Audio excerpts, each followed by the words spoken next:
Assalamualaikum warahmatullahi wabarakatuh. Berjumpa lagi dengan kami di channel Sajadah Kiai. Kali ini kami akan membahas Kisah Suhaib bin Sinan, sahabat Nabi yang tegar. Suhaib bin Sinan adalah seorang sahabat Nabi yang berdialek Romawi.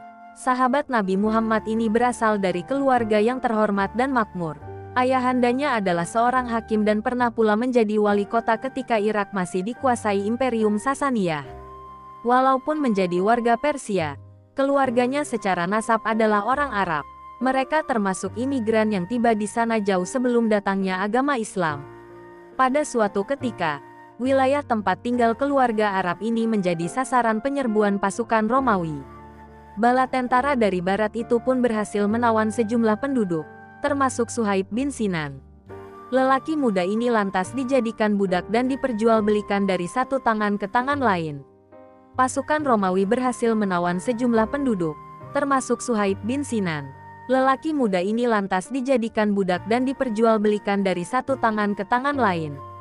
Perkelanaannya yang panjang berakhir di kota Makkah, karena lama bertempat kerja di Syam, yang ketika itu termasuk jajahan Romawi, maka bahasa Arab yang dilafalkannya cenderung berdialek Romawi.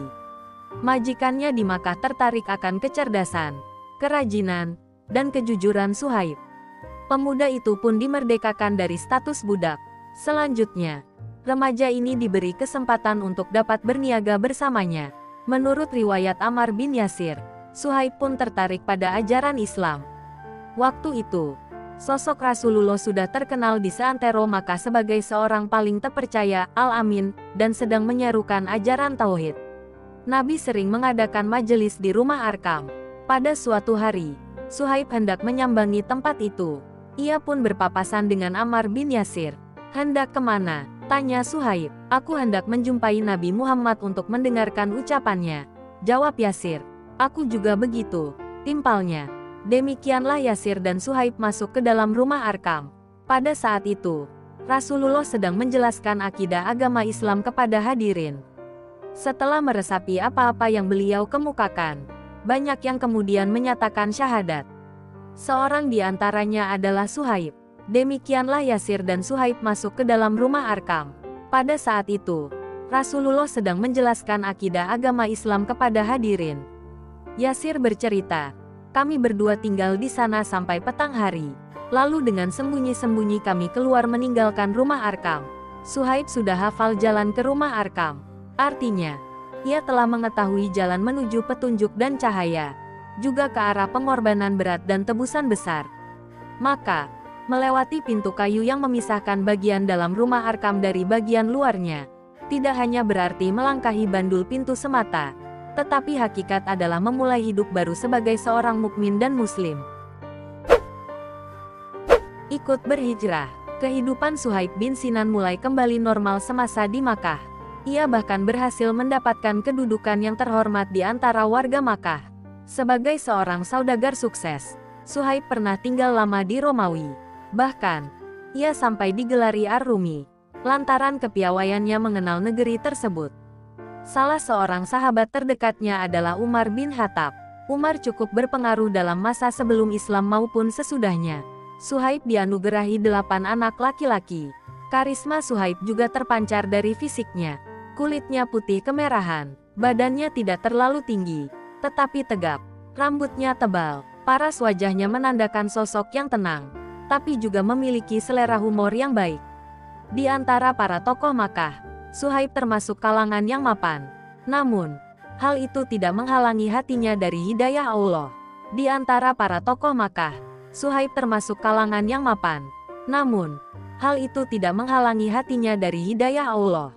Sejak menjadi muslim, tentunya Suhaib tidak luput dari sasaran persekusi kaum musyrikin. Buku Para Sahabat Nabi karya Dr. Abdul Hamid As-Suhaibani menjelaskan bagaimana Suhaib harus menanggung siksaan tak terperi. Mujahid bin Jabir meriwayatkan, sekelompok musyrikin Quraisy memakaikan baju besi kepada sejumlah muslim, termasuk Suhaib bin Sinan.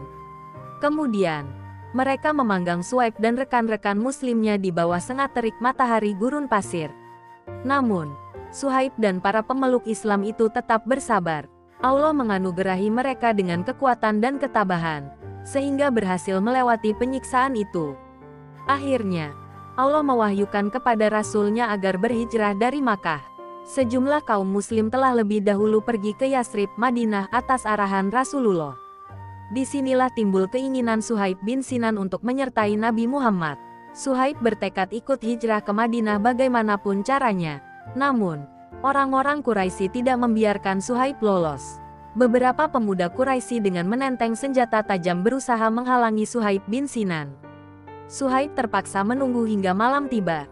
Namun, mendekati perbatasan Makkah, para pemuda Quraisy mulai dapat mengejar dan menangkap Suhaib. Saat pengawasan mulai melonggar, dia berusaha meloloskan diri dengan berjalan cepat tetapi penuh kewaspadaan. Namun, mendekati perbatasan Makkah, para pemuda Quraisy mulai dapat mengejar dan menangkap Suhaib. Dahulu, engkau datang ke Makkah dalam keadaan miskin dan hina. Lalu, setelah itu engkau berubah menjadi terhormat, kata salah seorang pemuda yang membekap Suhaib bin Sinan. Nada bicaranya merendahkan Suhaib. Bagaimana menurut kalian bila saya menyerahkan seluruh harta milik saya kepada kalian? Tanya Suhaib bin Sinan dengan tenang.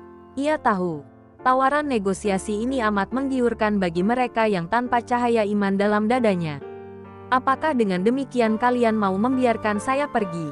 Tanya Suhaib lagi. Ya, jawab para pemuda Quraisy itu hampir serempak. Maka pergilah Suhaib bin Sinan mengikuti Rasulullah dan umat Islam lainnya hijrah ke Madinah. Alih-alih berat, Suhaib justru bergembira meskipun telah kehilangan semua harta yang diperolehnya dari hasil niaga di Makkah. Baginya, perjuangan di sisi Rasulullah dan hidup dalam jalannya lebih utama. Terima kasih telah menonton video kami. Jangan lupa like, comment, share, dan subscribe channel Sajadah Kiai, serta bunyikan loncengnya agar tidak ketinggalan video-video terbaru kami.